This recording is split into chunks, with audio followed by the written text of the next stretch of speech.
Hello everyone. The last time we had our Yaesu FL-101 transmitter on the bench, we had found that the meter was bad, and this was due to some components that were shorted that had came loose underneath the RF deck. And we also noticed that there's no illumination of the S meter or the display in this FL-101. So what I want to do today was go ahead and get this tore down, get this meter replaced, get that circuit checked out, make sure it's working right, and then take a look at this meter light. And then I'm going to start cleaning this radio up and start looking for a FR101 to go along with it. This way I'll have another matching set of twins that I can put in service. So I'm going to go ahead and get the covers off, and we'll look at getting this meter changed out. Okay, again, to take this meter out, I've already moved the screw on this side of the bracket, and we got two screws here to be removed. Again, the easiest way to get to those screws is just simply remove this center shield from the chassis.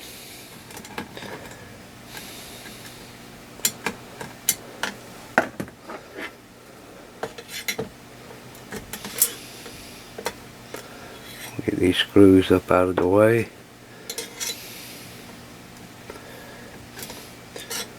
I don't know why they didn't stick to my magnetic screwdriver. Then we can rock these two boards right up and pull them right out in one unit. Now we have better access to the two screws up here on the front of the bracket.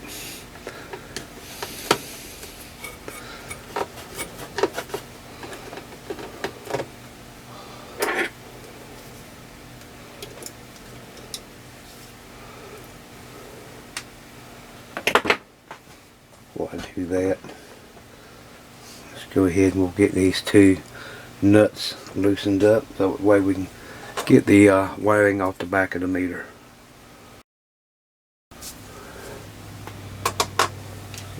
And get these took off.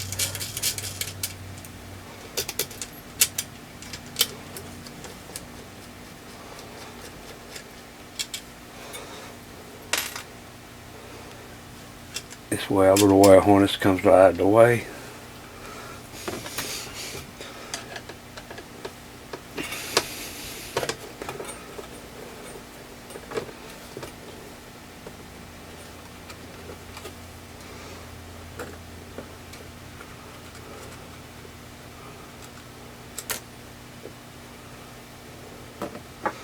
And we go ahead and pull our meter right out.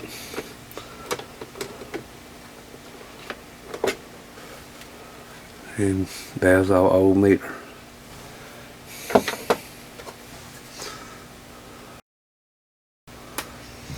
So when our new meter came from the UK, it already has the metal bracket attached.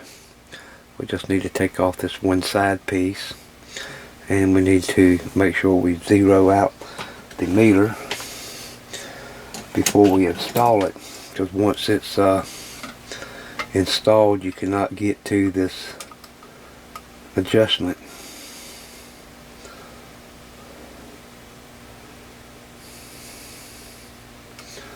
And I have the meter sitting on 0. I'll go ahead and remove this one screw.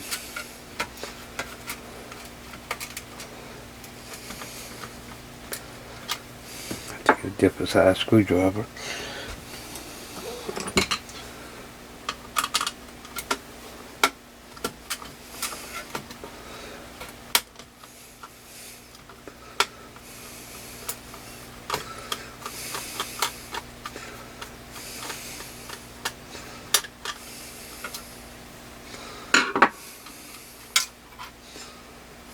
See, that bracket is an extra, it doesn't require it. screw down. We wipe our fingerprints off the front of this.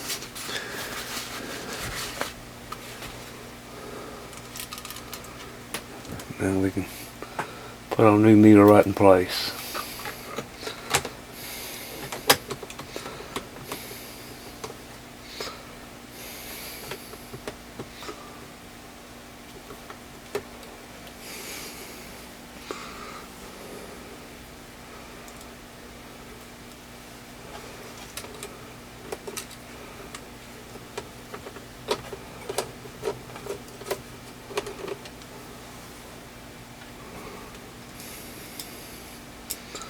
Hope we can get this bolted up.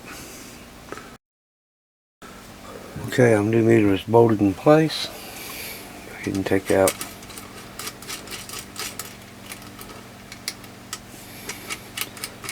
the old wire harness.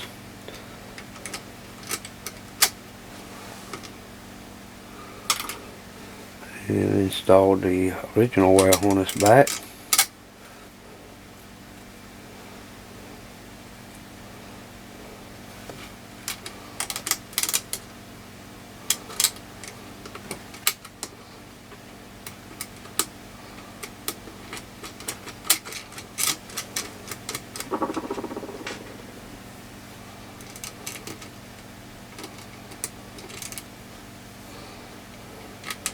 Make sure that if you ever have to replace a meter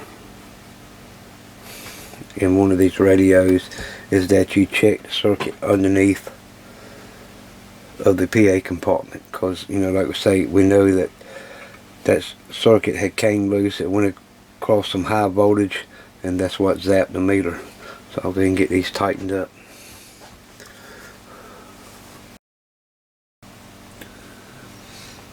So in our last video of the B&K 707 tube tester repair part 1, I had talked about bayonet style lamps, and we noticed that there was no illumination on the front of this radio. So what we want to do is pull this lamp out, have a look at it. Just remove this one screw.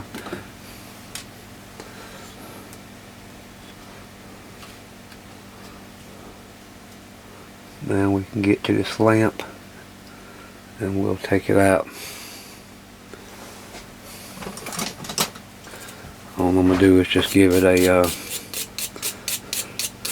little cleaning. And this is a steel bristle. It's soft steel. It's not brass. I want it to scrape off any tarnish that's on there.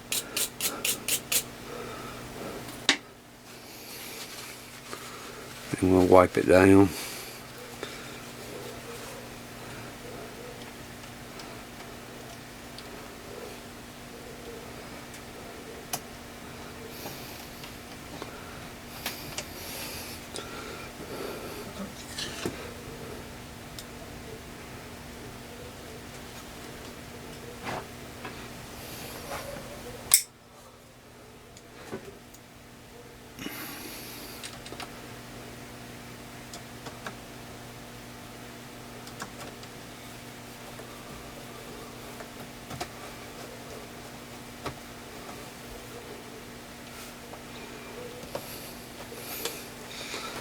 Okay.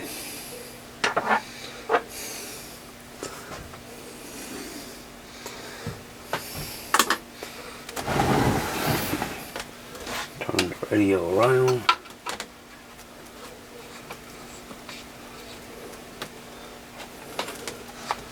Our dummy load.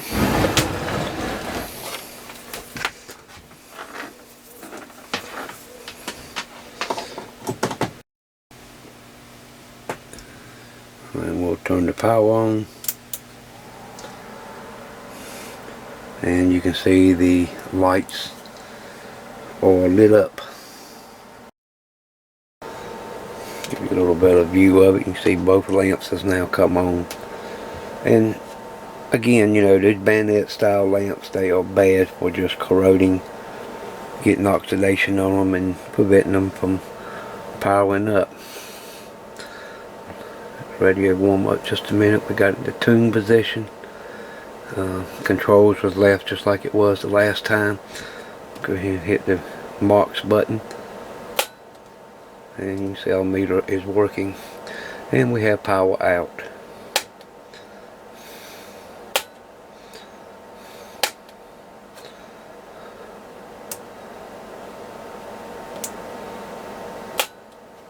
IP, getting our current for our idle. It's working. Back to power out, back to tune, power output.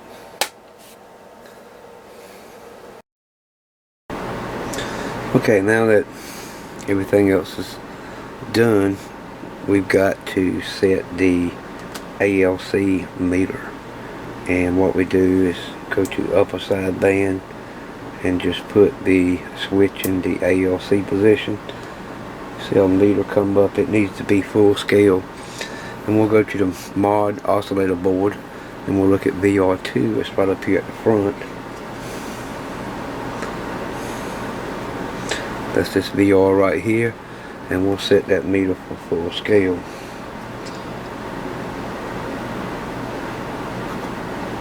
That should be about right there. And that has our meter set to read ALC.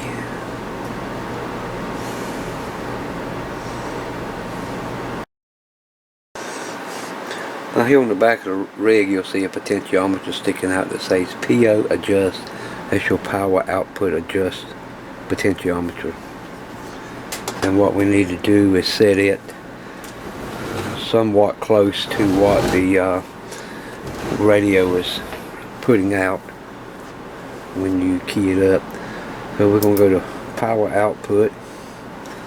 I'm going to go to marks and I'm going to read the watt meter.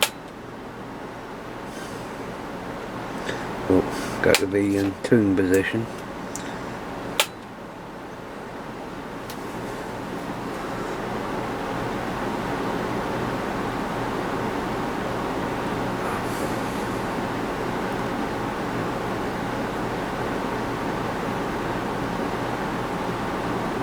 Touching up controls, make sure everything is right. Turn the carrier to about 50 watts out.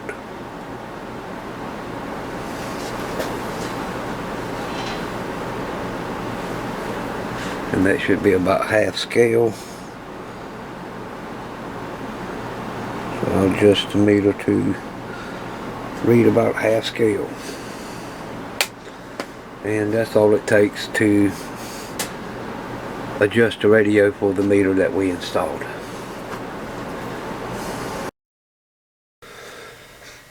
So the last problem on this Yaesu FL-101 we need to tackle is this fan, and I've noticed it is a bit noisy, and looking at it you can see it's dirty and it doesn't spin as good as it should spin. So we'll go ahead and get this out and go ahead and see if we get it clean. All we need to do is unplug it, and the heating unit just kicked in. So you're gonna have to bear with that noise. It's got cold on us again. Day before yesterday it was up to or at 70 degrees, and today it's in the 30s. And we'll remove these 4 screws.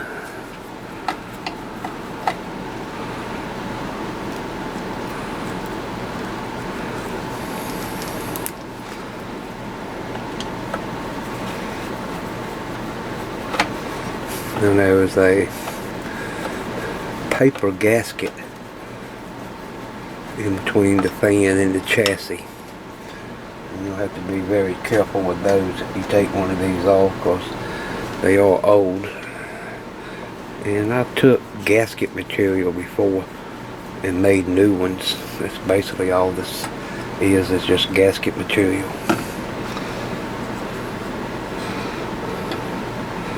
And we can see our fan comes completely off.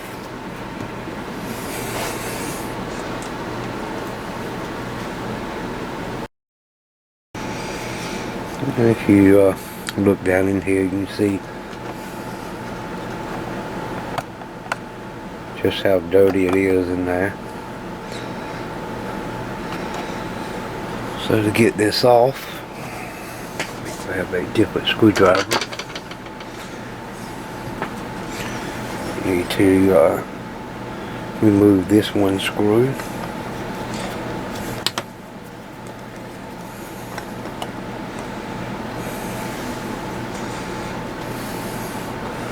And then there's 2 screws with a nut on it that we'll need to remove. We can do this from the other side.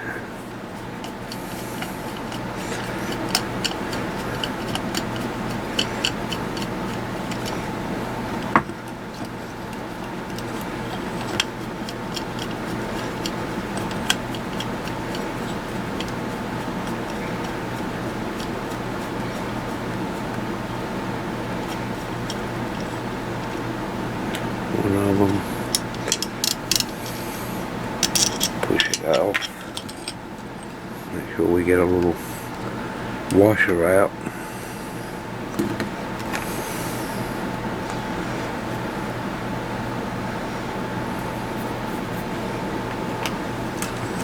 And we'll get the other one off.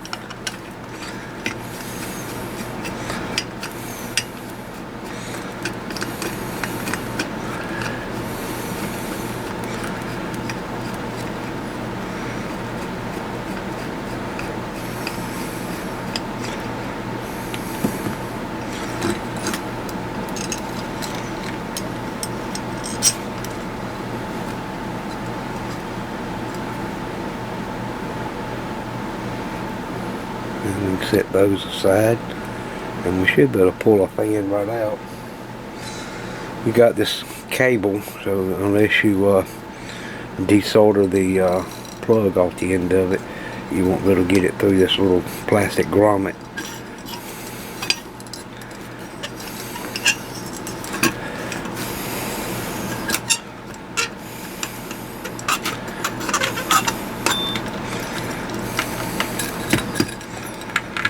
And there we go. I'm going to go ahead and get it all cleaned up, and then we'll show you how to lubricate it.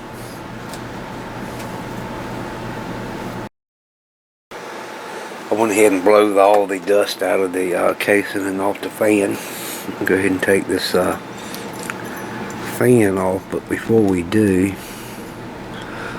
I'll put a screwdriver here so I can turn and see the distance of the fins. I'll turn it sideways, might be a little easier. And I can make sure that none of the blades are bent, and they all look good. So down here is a little set screw.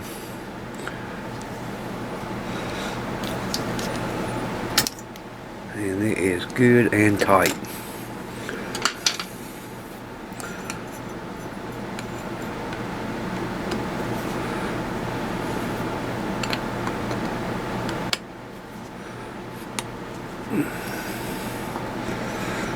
There we go.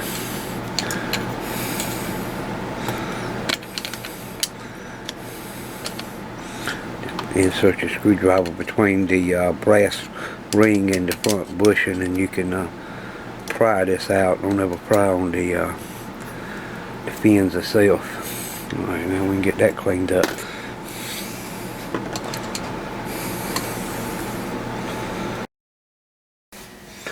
Alright, we got everything pretty much cleaned up. Take our screwdriver, and we're going to come along, we're going to take this bolt on this side out.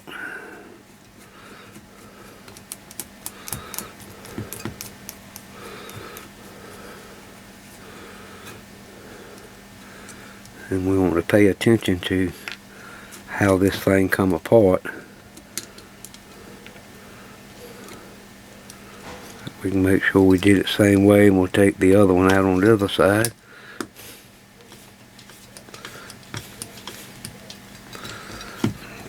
to get a wrench and put on that. And I got that nut loose.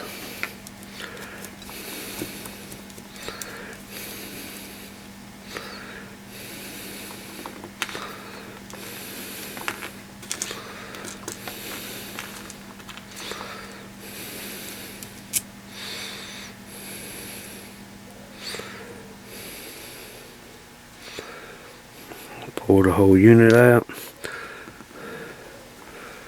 We can pull the back piece off. Take our two spacers off.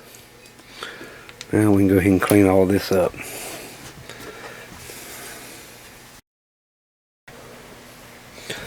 I cleaned up all the bearings with some brake clean and scrubbed them down with a toothbrush. And then blew them out. Now we can go back, that way it gets all that old grease out. There's a little rust ring around here, and we're going to take some Scotch-Brite and just clean that up a little bit.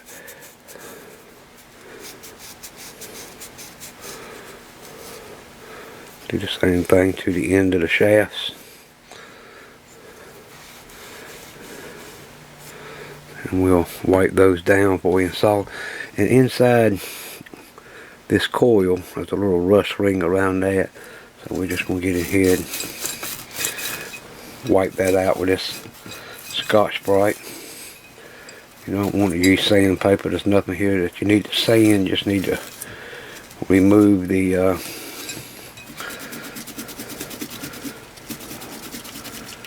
rust that's built up on it.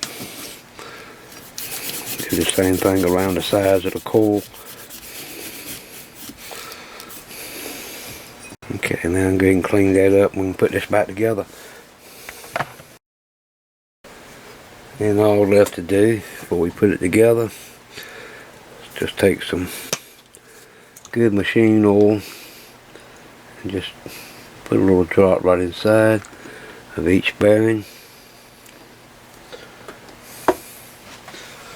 Take a towel and wipe off the excess.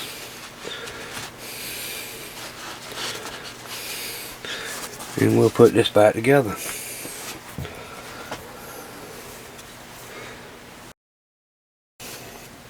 Okay, when you put this back together, before you snug these two bolts down, you have to eyeball this thing and make sure you got this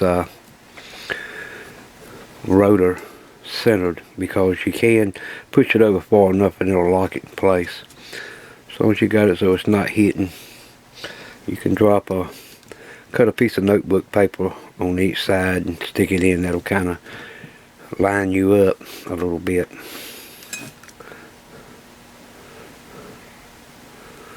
And then we can just slide our fan blade back on.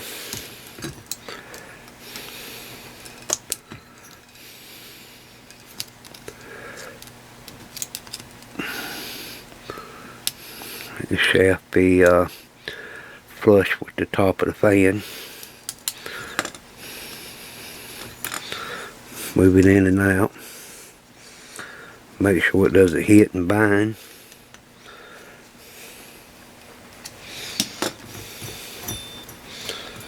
Much better. Alright, now I'll go ahead and get this put together. We'll see how we did. Also make sure when you are installing your fan, you'll have 3 bolts of one size, and then you'll have one longer one. Make sure it goes back in this bottom right hand side for this wire clip.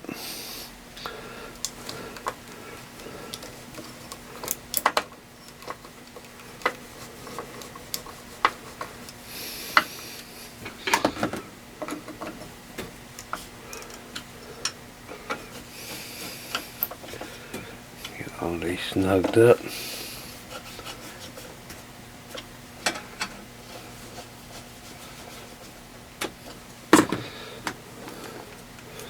We can plug our fan back in.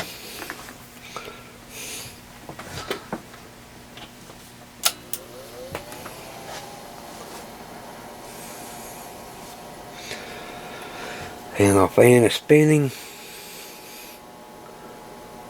and it's virtually completely quiet. Real good air movement and no noise. So see, it's simple to get rid of that racket. No problems at all.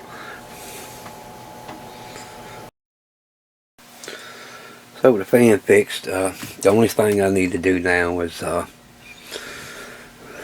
pull this front faceplate.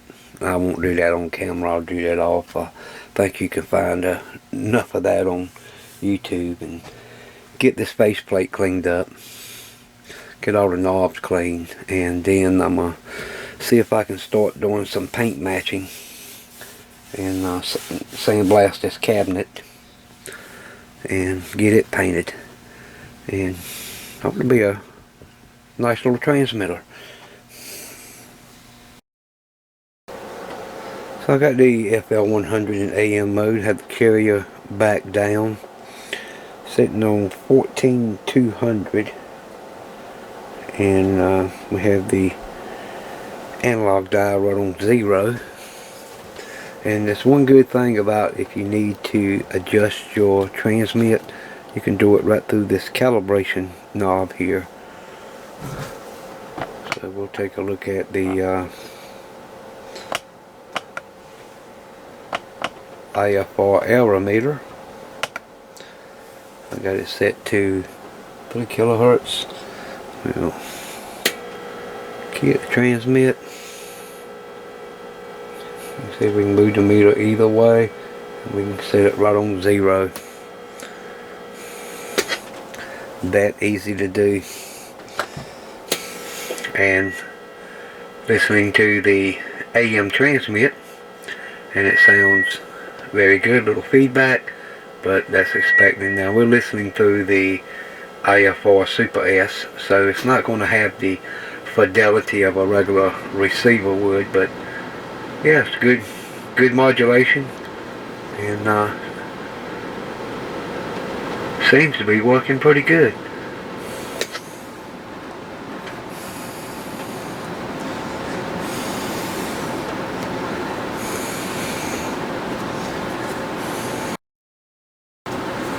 Switch over to CW mode, see how the CW sounds.